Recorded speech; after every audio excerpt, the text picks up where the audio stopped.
श्रवण करने के लिए इस राधा कृष्ण मंदिर के प्रांगण में आए हुए सभी भक्तों को जय सिया राम, जय राधे श्याम, जय श्री हनुमान।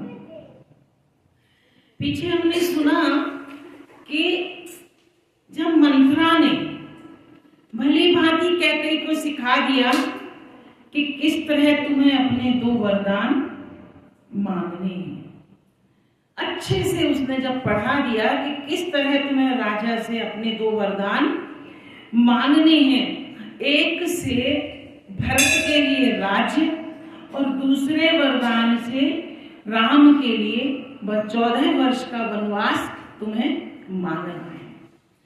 अब सब युक्ति जब सिखा दी, तुलसीदास जी भी यहाँ कहते हैं कि बरुभल बास नरक कर ताता और दुष्ट संग जन देहि विधाता। इसका मतलब है कि नरक का वास 100 गुना 1000 गुना अच्छा है किसी दुष्ट के साथ से। भगवान गलती से भी किसी जीव को दुष्ट का साथ न दे, उससे अच्छा है कि नरक में डाल दे।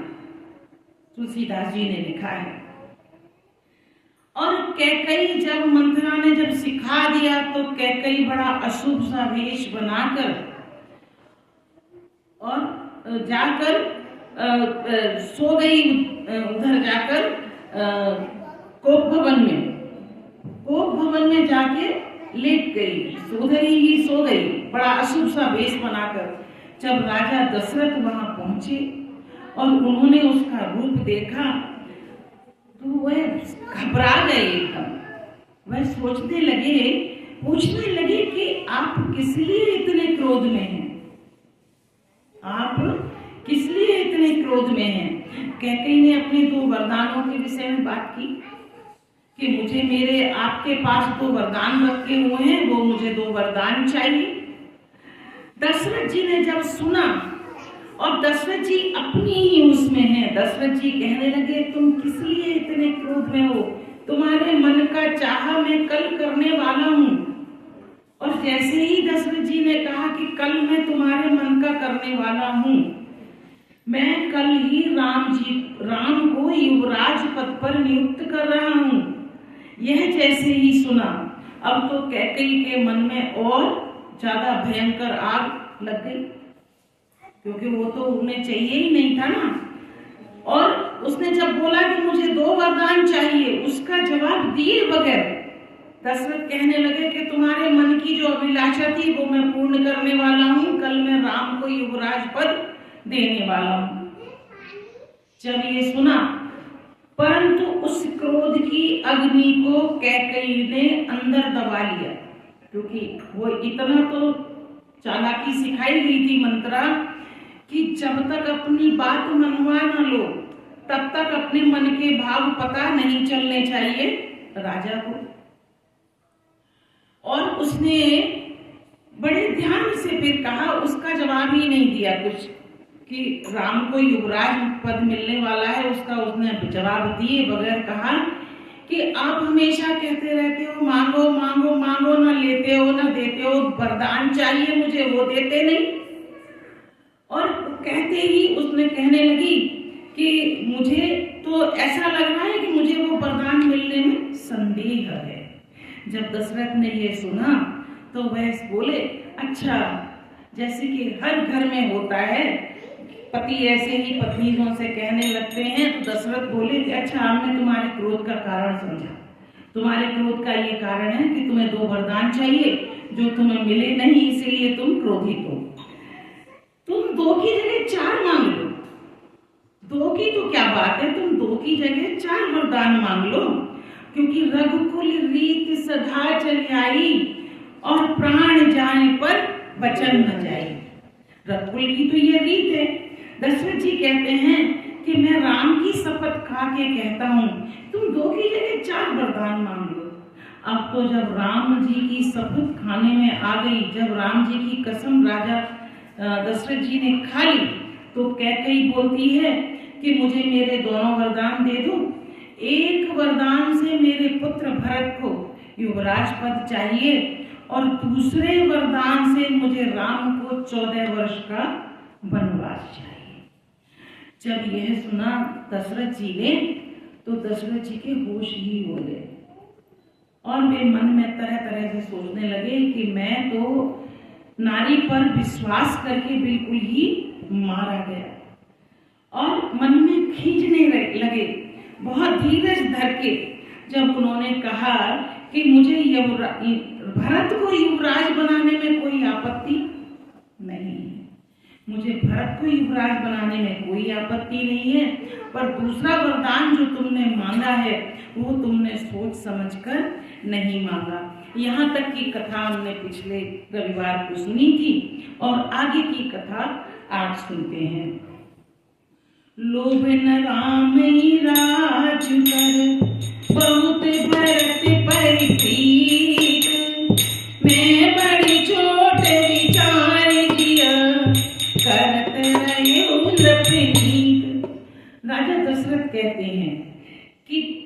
राम जी को राज्य का बिल्कुल भी लोभ नहीं है। वो तो मैं बड़ा और छोटा विचार करके, क्योंकि हमारे यहाँ रीत चली आई है कि राजा सबसे बड़े पुत्र को ही युवराज नियुक्त करते हैं, मैंने यही विचार करके और राम को युवराज पद देने की सोची। परंतु तुम चाहती हो कि भरत को युवराज बनाया जाए, तो राम को जरा भी लालच नहीं है। मुझे भरत को युवराज बनाने में कोई भी परेशानी नहीं है, कोई भी तकलीफ नहीं है। राम सपट सत्य कहूं सुभाऊ, राम मातु कहे न गाओ, तेरे सब की में कोई बिनु पूछे, तेई तेरे परे मनो व्रत पूछे, किसी पर की है मंगल साधु, कछु दिन गए भरत जुबराजु, कई बात मोहि दुख लागा, भरे दूसर असमन जस मागा, भजहूँ हृदय दरत तेई आशा, जिसे परिहासी किसा तेऊ साचा, कहूँ तजियो राम अपराधु, समय को कहीं राम छुटी साधु, तू सराहस करसी सनेहु, अवर सुने मोई भयउ संदेहु, जासु सुबाहु वरन अनुकूला, मोहि में करई मां प्रतिकूला। राम की दशरथ जी कहने लगे कैकेयी से, राम की 100 बार सौगंध खाकर मैं स्वभाव से ही कहता हूँ, ना तो राम को कोई लालच है, लोभ है इस राज्य का, और ना राम की माता ने ही कुछ इस विषय में बात की है। राम की माता ने भी कोई इस विषय में बात नहीं की है। जो कुछ बस मेरी भूल इतनी हुई है कि मैंने तुमसे बिना पूछे हुए ये कार्य करने की सोच ली, इसीलिए मुझे लग रहा है कि मेरा जो मन का मनोरथ था वह खाली जा रहा है। मैंने तुमसे ही नहीं पूछा था, बाकी राम को युवराज बनाने के लिए या कोई भी कौशल्या की भी कोई चाल नहीं है इसमें। अब क्रोध छोड़ दो हे कैकेयी, अब क्रोध छोड़ दो, मंगल साज सजाओ, कुछ ही दिनों बाद तुम भरत को युवराज पद पर बैठते हुए देखोगी। मैं भरत को युवराज बनाने के लिए तैयार हूँ। बस एक ही बात का मुझे बहुत बड़ा दुख है कि तुमने दूसरा जो वरदान मांगा है वह ठीक नहीं है, उसमें बहुत बड़ी अड़चन मुझे लग रही है, मेरा हृदय जल रहा है, मैं बहुत परेशान सा हो गया हूँ। उसकी अग्नि से मेरा हृदय जला ही जा रहा है। यह तुमने या तो ये मजाक में कहा है, दिलेगी में कहा है, क्रोध में कहा है, या सचमुच ही कहा है। कैसे कहा है तुमने? क्रोध को त्याग कर अब तुम राम का अपराध क्या है यह तो मुझे बताओ। राम का अपराध क्या है? भरत को युवराज पद देना है वहां तक ठीक है कि हर माँ चाहती है, हर माता चाहती है कि मेरा पुत्र आगे बढ़े, वहां तक समझ में आती है। पर राम को 14 वर्ष वनवास भेजने के पीछे इस राम का अपराध क्या है, मैं ये जानना चाहता हूँ। सब कोई तो कहते हैं कि राम के जैसा साधु कोई नहीं है, उनके जैसा साधु स्वभाव वाला कोई नहीं है, तो राम का अपराध बताओ। तुम स्वयं ही राम की इतनी सराहना करती थी, तुम स्वयं ही जब से वह राम अवतरित हुए हैं, पैदा हुए हैं, इतने बड़े हो गए, विवाह हो गया, तुम भरत से ज्यादा राम को प्यार करती हो।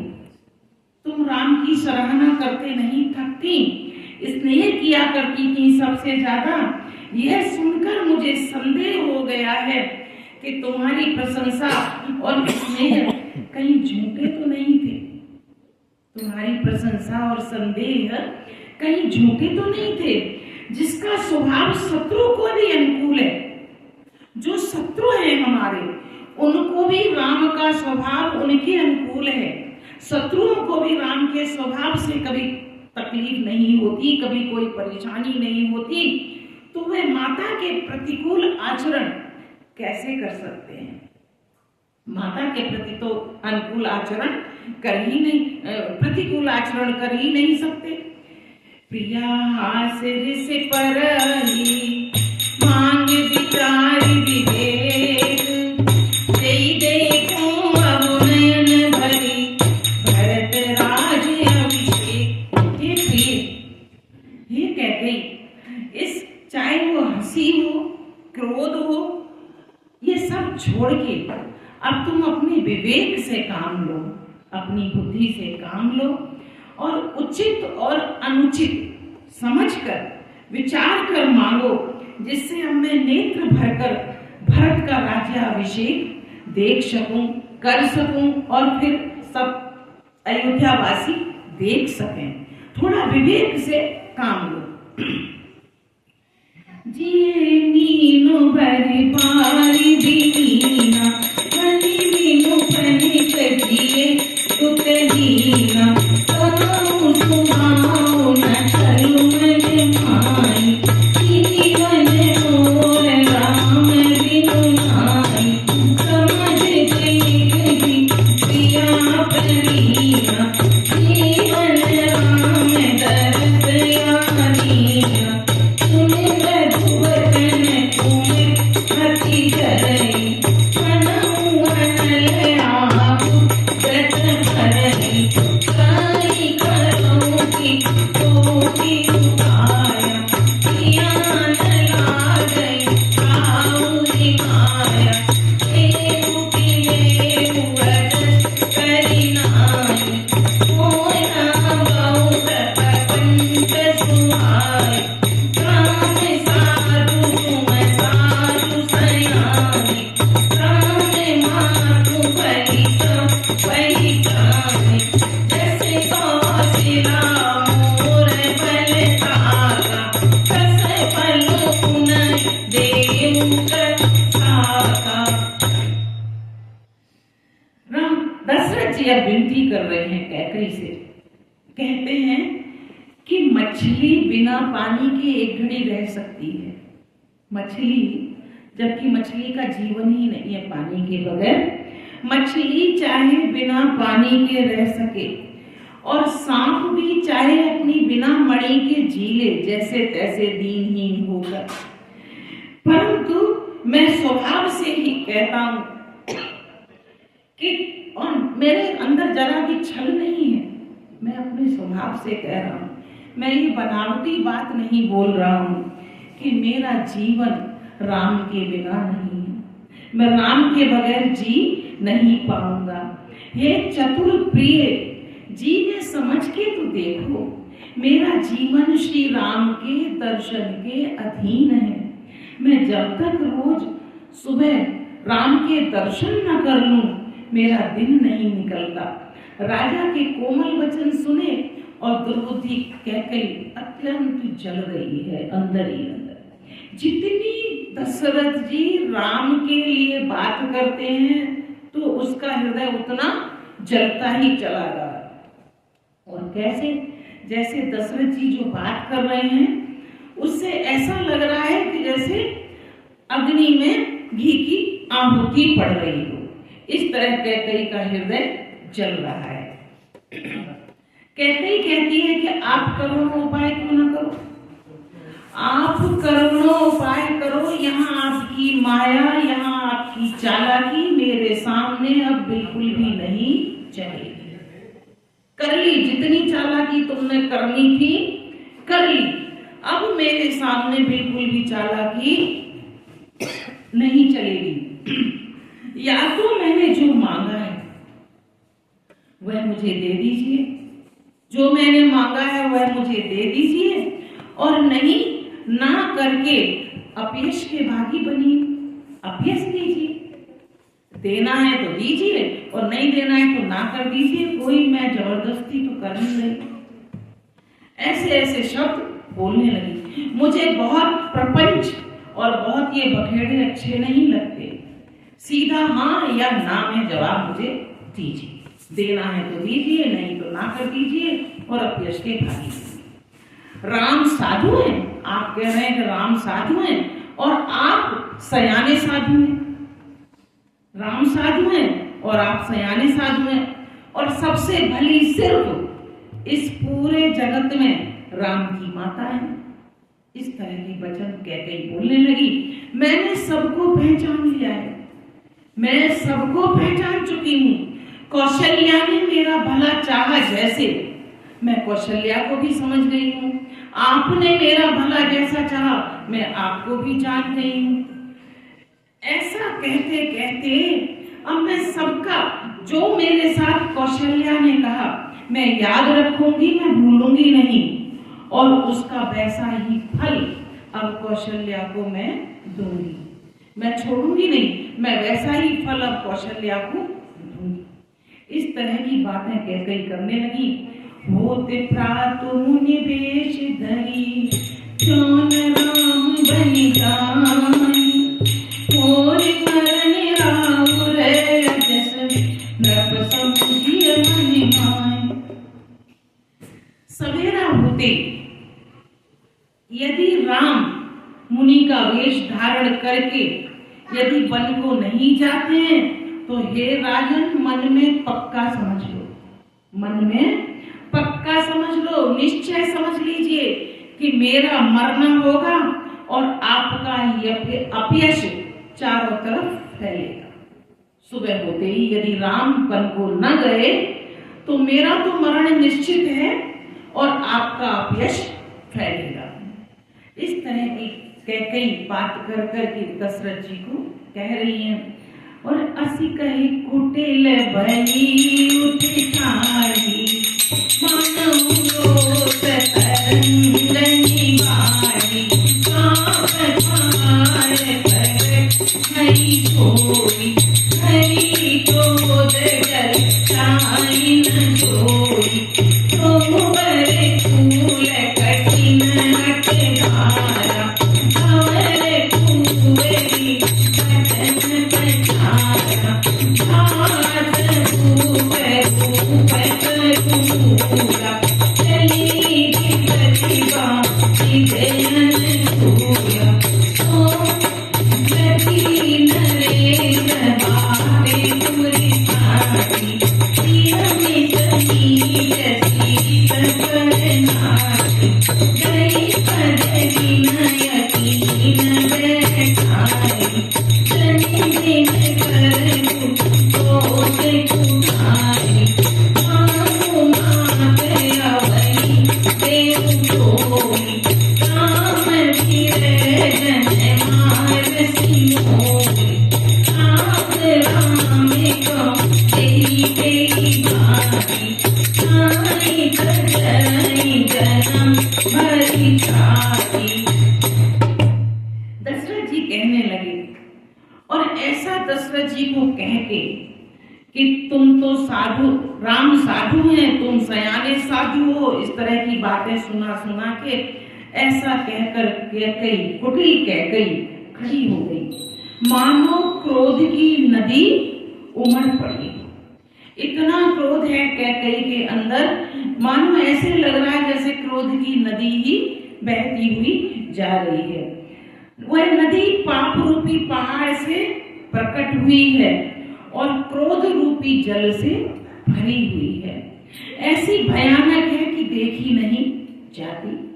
दोनों वरदान, मानो जो वरदान कैकेयी ने दो मांगे हैं वह उस नदी के किनारे हैं। एक वरदान एक किनारा है, दूसरा वरदान ये कल्पना है तुलसीदास जी की। तुलसीदास जी बता रहे हैं कि क्रोध इतना भयंकर है कि जैसे क्रोध रूपी नदी ही उमड़ पड़ी हो और वो जो दो वरदान है वह उस नदी के किनारे हैं। और कैकेयी की जो कठिन हट है, जिस हट पे कैकेयी अड़ी पड़ी है वह उस नदी की तीव्र धारा है। जैसे कहीं कहीं देखा होगा नदी की जल धारा जो होती है बहुत तेज बहती है, तो उसी तरह यहाँ तुलसीदास जी ने वर्णन किया है कि जो कैकेयी की क्रोध की धारा है वह इतनी तीव्र है, क्योंकि वो हट अपना छोड़ ही नहीं रही है, हट पे अड़ी हुई है। और उस जब कभी आपने देखा होगा कि नदियों में एक कोई जगह ऐसी होती है जहां जल ऐसे गोल गोल गोल गोल घूमता रहता है, जिसे कहते हैं भंवर। तो जो मंथरा ने जो सिखाया है, वह मंथरा रूपी जो सिखाने वाली शिक्षिका है उनकी, वह उस नदी की भंवर है, वह उस नदी की भंवर है। और राजा दशरथ रूपी वृक्ष को जो जड़ से उखाड़ देना चाहती है, राजा दशरथ रूपी वृक्ष को जड़ से विपत्ति रूपी समुद्र की ओर ले जा रही है, खींच के जड़ से उखाड़कर विपत्ति रूपी समुद्र की ओर ले जा रही है। राजा ने समझ लिया बात सचमुच में सच्ची है, स्त्री के बहाने मेरी मृत्यु ही मेरे सर पर मंडरा रही है। मुझे अब पता चल रहा है ये कैकेयी का तो बहाना है, इसके वरदान बहाने हैं। एक कैकेयी के रूप में मेरी मृत्यु ही मेरे सर पर अब नाच रही। राजा ने इतना कहते कहते सोचते सोचते कैकेयी के चरण पकड़ लिए, कैकेयी के चरण पकड़ लिए, विनती करने लगे कि तुम सूर्य कुल के इस वृक्ष को कुल्हाड़ी मत मारो, सूर्य कुल को बर्बाद मत करो, तू मेरा मस्तक मांग ले, मैं तुम्हें देने के लिए तैयार हूं। तुम मेरा मस्तक मांगो, मैं वो देने के लिए तैयार हूं, पर मुझे राम की विरह में जलने के लिए मत छोड़ो, मुझे राम की विरह में जलने के लिए मत छोड़ो, मुझे राम की विरह में मत मारो। जिस किसी प्रकार से भी तुम राम को यहाँ अयोध्या में रख सको रख लो, नहीं तो जन्म भर मेरी छाती तो जलेगी ही। मैं समझता हूँ किसी की भी छाती जले बगैर रहेगी ही नहीं। ऐसा कहकर दशरथ जी ने कैकेयी के चरण पकड़ लिए और विनती करने लगे। देखी व्याधि असाध रघु परे उदर में धुनि मात, कहते परम नारद बचन राम राम रघुनाथ। राजा ने देखा कि अब रोग असाध्य है। असाध्य रोग उसको कहते हैं जिसका कोई इलाज ही नहीं होता। जिस रोग का कोई इलाज ही ना हो उसे असाध्य रोग कहते हैं। राजा ने देखा कि ये किसी भी तरह मान नहीं रही है, अब ये रोग असाध्य है। तब वे अत्यंत आर्तवाणी से रोते हुए हा राम हा रघुनाथ कहते हुए सिर पीट कर अपना जमीन पर गिर पड़े। और व्याकुल राम शिथिल समिताता, कलि कलप तरु मन मुनि पाता, कट सूख मुख आपन हानि, कृपाटी नदी नदी पानी, कटु कठोर खाई, मनोगारे माऊ माऊ मेरी, जो मत कर तब कहेऊ, मन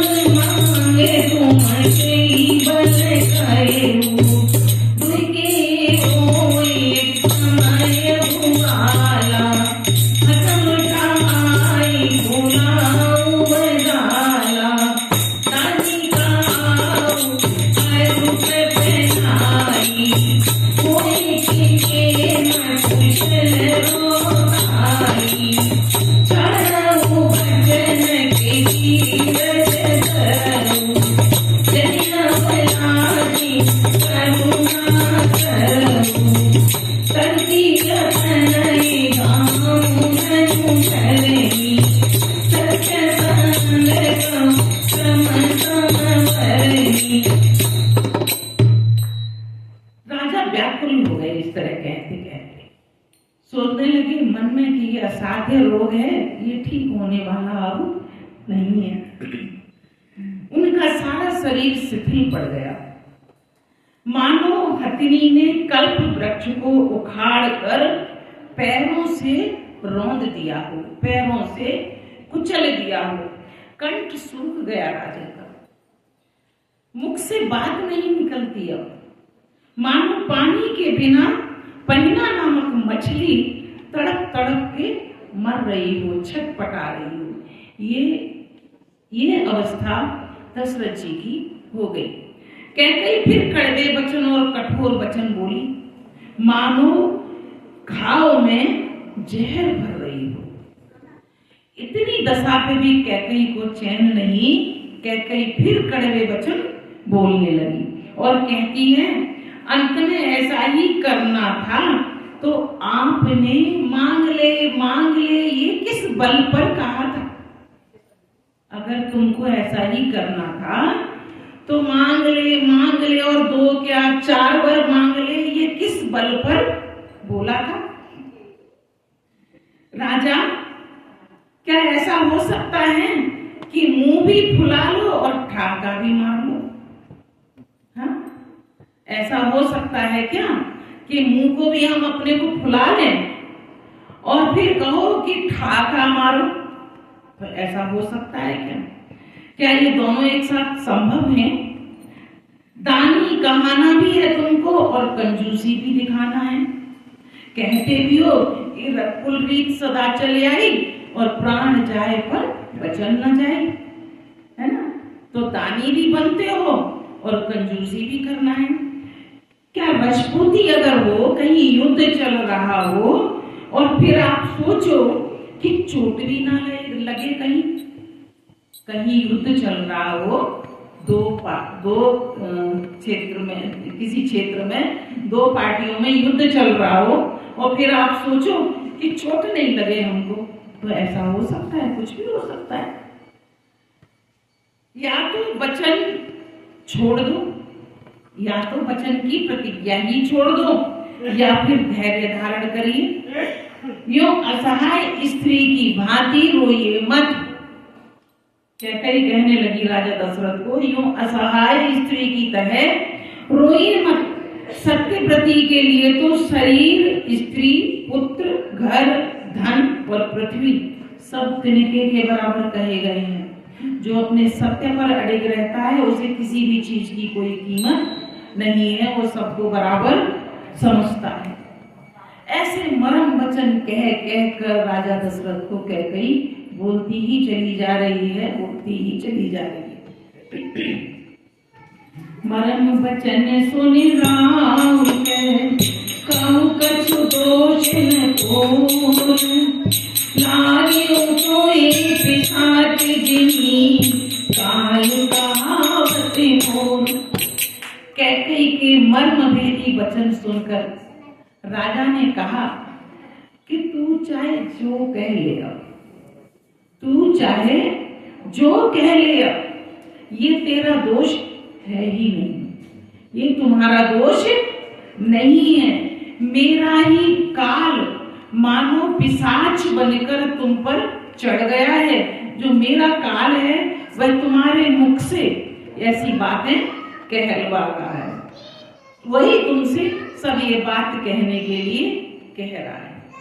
और चैतन भरत भूप तई होए, दिवस कुमति बसी जिय तोरे, हो सब मोर आप परिणाम, भयो पुकार तेरी दीवान, हुआ बसई अवध सुहाई, सब गुण राम राम प्रभु आई, कहीं आई सकल देव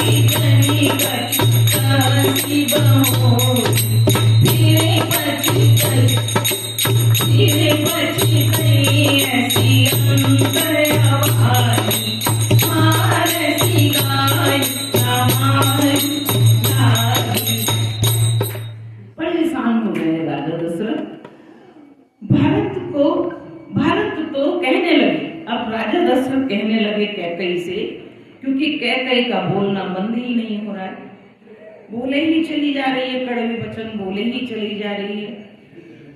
तो राजा दशरथ कहते हैं भरत तो भूलकर भी राजपद नहीं चाहते, भरत को भी राज नहीं चाहिए। होनहार बस तुम्हारी ही जी में यह कुमति आके बस गई है कि मेरे पुत्र भरत को युवराज पद देना है आपको, भरत को राज नहीं चाहिए। अब ये मेरे पापों का परिणाम है, मेरे ही कुछ पाप होंगे जिससे उस समय में बेमौके विधाता मेरे विपरीत हो गए। तुम्हारी उजाड़ी हुई ये सुंदर अयोध्या, मैं ये कह देता हूं, इसको लिख के रखना। कैकई को बोलते हैं जो मैं कह रहा हूं अब इसको लिख के रख लेना कि तुम्हारी उजाड़ी हुई ये अयोध्या भली भांति फिर से दोबारा बसेगी और समस्त गुणों के धाम श्री राम जी की प्रभुता होगी यहाँ पर, और सब भाई उनकी सेवा करेंगे, तीनों लोकों में राम की बड़ाई होगी। केवल जो नहीं मिटेगा, अयोध्या अभी आज उजड़ रही है और 14 वर्ष तक उजड़ी रहेगी क्योंकि राम नहीं रहेंगे यहाँ, परंतु यह मैं भविष्यवाणी कर रहा हूँ जिसको लिख लो कि ये अयोध्या फिर से वैसे ही बसेगी, सब भाई उनकी सेवा करेंगे और राम जी का ही यहाँ राज होगा। केवल केवल और केवल तेरा कलंक और मेरा पछतावा, तेरा कलंक और मेरा पछतावा मरने पर भी नहीं मिटेगा, यह किसी भी तरह नहीं जाएगा। अब तुझे जो अच्छा लगे वही कर, मुंह छिपाकर मेरी आंखों से दूर हो जा, अर्थात मेरे सामने से हट जाओ, मुझे मुंह भी नहीं दिखाना अपना। मैं हाथ जोड़कर कहता हूं कि जब तक मैं जीवित हूं, जब तक मेरी सांसें चल रही हैं, तब तक अब फिर कुछ और मत मुझे कहना, अब मुझे तुम्हारा कुछ भी नहीं सुनना है, अर्थात मुझसे न बोलना न मुझे सुनाना। अरे ये भागिनी, फिर तू अंत में पछताएगी कि तू एक नहारू तांत, नहारू और तांत का मतलब होता है कि गाय के जानवर की चमड़ी और उसकी जो नसें होती हैं उससे बनाई हुई रस्सी, उससे बनाई हुई रस्सी, जानवर की चमड़ी और जानवर की नसें, उससे बनाई हुई रस्सी होती है जो धनुष पर, जो धनुष होता है ना, धनुष पर जो प्रतिज्ञा चढ़ाई जाती है वो उसी से ही डोरी बनाई जाती है। तो राजा दशरथ कहते हैं कि तुम उस नहारू मतलब वो रस्सी पाने के लिए गाय को मत मारो, गाय को मत मारो। तुम वही कार्य कर रही हो कि तुम्हें चाहिए वो चमड़े की रस्सी और उसके लिए तुम जीवित गाय को मार रही हो। परे उराव कई कोटि विधि काय करसी निधान, कपट सयानी न कहती कछु जागति मनो मसान। राजा करोड़ों प्रकार से बहुत तरह से समझाकर और ये कहकर कि क्यों तू सर्वनाश कर रही है, और ऐसा कहते हुए मूर्छित होकर जमीन पर गिर पड़े। पर कपट करने में चतुर कैकई कुछ बोलती नहीं है, एक शब्द भी नहीं बोल रही, मानो ऐसा लग रहा है, तुलसीदास जी कहते हैं कि मौन होकर शमशान में बैठकर प्रेत मंत्र को सिद्ध कर रही हो, जैसे आग लगा के और चुप होके फिर बैठ गई, फिर कुछ बोलती नहीं है। और राजा दशरथ जी मूर्छित होकर जमीन पर गिर पड़े। राम राम राम रटे बिकल भुआई, जनेगी मुगम कभी रतिहाई, हृदय मनावे भोरी जनी होई, कामई जाई गए जनी होई।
के मुंह से राम राम राम की ध्वनि निकल रही है।